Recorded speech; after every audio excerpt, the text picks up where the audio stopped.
Sai Ram. Welcome to Sai Shraddha Saburi channel. सबसे अनुरोध है आप हमारे चैनल को सब्सक्राइब करें, हर एक वीडियो को ज़रूर शेयर करें।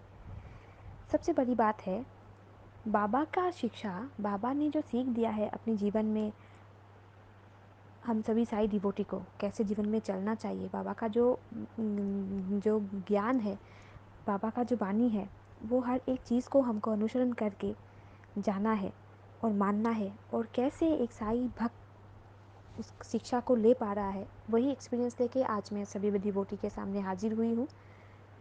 सबसे बड़ी बात है, मुझे बहुत गर्व है कि मैं एक साई डिवोटी हूँ।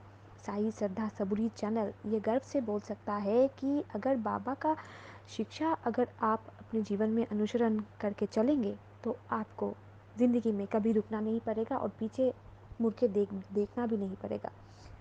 पूनम दीदी जो मुंबई की रहने वाली है, वो अपने बच्चों के साथ बाज़ार निकली थी और वो बाज़ार से बस जा ही रही थी, उनके सामने एक मोबाइल गिर गया था किसी आदमी का।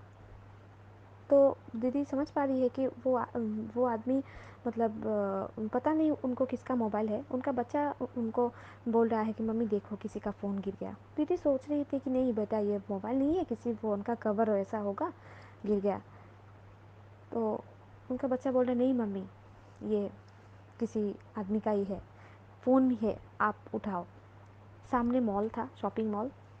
दीदी ने आइडिया किया, वो उठाई फ़ोन। फिर देखा, हाथ में लेके देखा कि ये फ़ोन ही है, कवर नहीं है। तो उनका आइडिया है कि सामने शॉपिंग मॉल है तो कोई आदमी ऐसा है कि अपना फ़ोन मतलब यहाँ पे गिर गया है और उसने ध्यान नहीं दिया और मॉल के अंदर चला गया। दीदी मॉल के सामने 10 मिनट रुकी रही, देखा कि अगर किसका फ़ोन है तो वो खोजने तो आएगा, आसपास इर्द गिर्द कि कहाँ गिरा है फ़ोन, वो तो खोजने आएगा। तो कोई भी नहीं आया। दीदी ने वेट किया, फिर वहाँ से आगे निकल गई और उस टाइम उन्होंने अपने हस्बैंड को फ़ोन किया कि ऐसा ऐसा मुझे रास्ते पे एक फ़ोन गिरा है, तो मैंने तो उठा लिया। उनका हस्बैंड बोला ठीक है, अच्छा किया, जिसका फ़ोन है वो तुम्हें कॉल बैक करेगा, जब कॉल करेगा उसका फ़ोन तुम उसको दे देना, तुमने तो चोरी नहीं किया, तो डर किस बात का। दीदी सिंपल जो आगे चली गई, थोड़ा बहुत लोकेशन है पालघर। तो कुछ टाइम बाद 10 मिनट, करीबन 10 मिनट बाद उस आदमी का फ़ोन आया, उसी फ़ोन में ऐसे ऐसे आप कहाँ हो और ये फ़ोन आपको कैसे मिला। तो दीदी ने बोला कि ऐसा ऐसा बात है, रास्ते में मुझे गिरा हुआ मिला था, तो वह मैं अभी पालघर में हूँ। आदमी भी बोला मैं भी पालघर लोकेशन में हूँ, मैं उस मॉल के सामने हूँ। तो फिर वो आदमी बोला कि आप आके मुझे रिटर्न करने से अच्छा होता। तो दीदी बोली कि मेरे लिए तो पॉसिबल नहीं होगा आना, आप आ जाओ, मैं वहाँ पे रुकी हुई हूँ, पालघर है लोकेशन, आप वहाँ पे आ जाओ। ठीक है, बढ़िया है।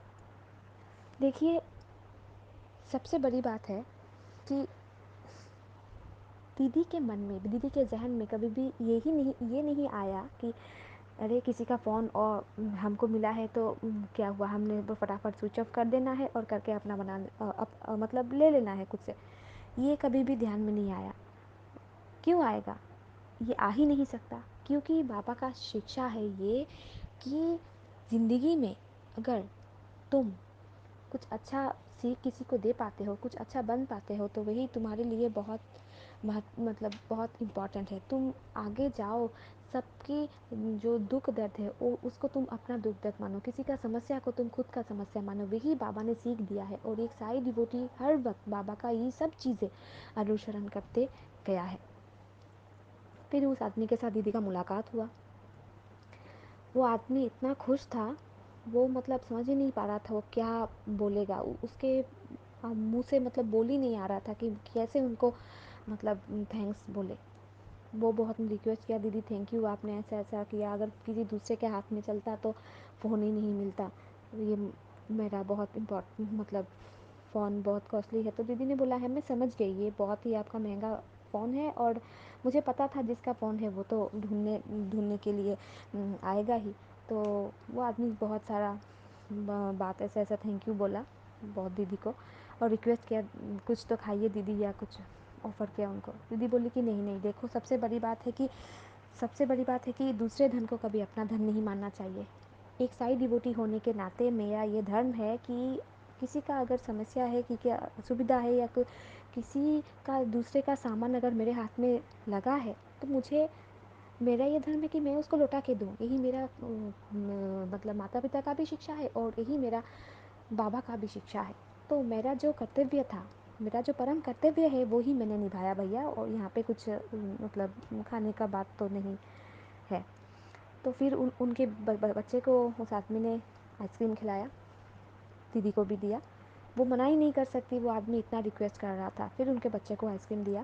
दीदी ने वहाँ से आइसक्रीम ला के उनको जो डब्बा दिया था वहाँ से बाबा के सामने चढ़ाया और प्रणाम करके बोला कि बाबा, आपके रास्ते पे हूँ तो मुझे पता है कि मैं किसी का मतलब जहाँ तक मेरा जहन में है और मेरा ध्यान में है, मैं किसी का ख़राब नहीं कर सकता। भला तो मैं ना ही करूँ, कोई बात नहीं, पर ख़राब चीज़ या ख़राब सोच मेरे अंदर में कभी आ ही नहीं सकती। इतना पॉजिटिविटी रहता है एक साई डिवोटी के अंदर, इतना पॉजिटिव एनर्जी बाबा एक साई डिवोटी के अंदर पैदा कर देते हैं। तो मैं चाहती हूँ कि पूरा वर्ल्ड में ये फैल जाए कि सभी के अंदर अगर ये पॉजिटिव एनर्जी रहेगा, अच्छा काम करने का, नेक काम करने का, सहायता करने का, दूसरे का दुख दर्द बांटने का, तो शायद सभी इस पृथ्वी में समस्या ही नहीं रहेगा।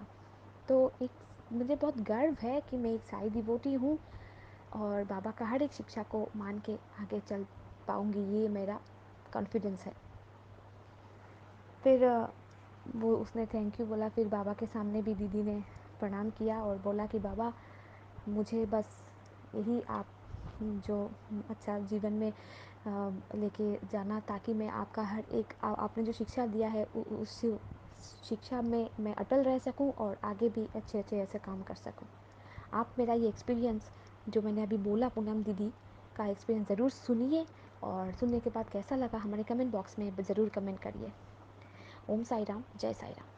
साई श्रद्धा सबूरी चैनल से मैं यही मैसेज दे रही हूँ कि अगर हम लोग अच्छे काम करेंगे जीवन में, तो हमारे लिए भी वही अच्छा चीज़ बाबा रखेंगे। और बाबा का हर एक सीख को अनुसरण करके अगर आप जाएंगे, तो आपको भी ज़िंदगी में कभी रुकना नहीं पड़ेगा, झुकना नहीं पड़ेगा। ओम साई राम, जय साई राम।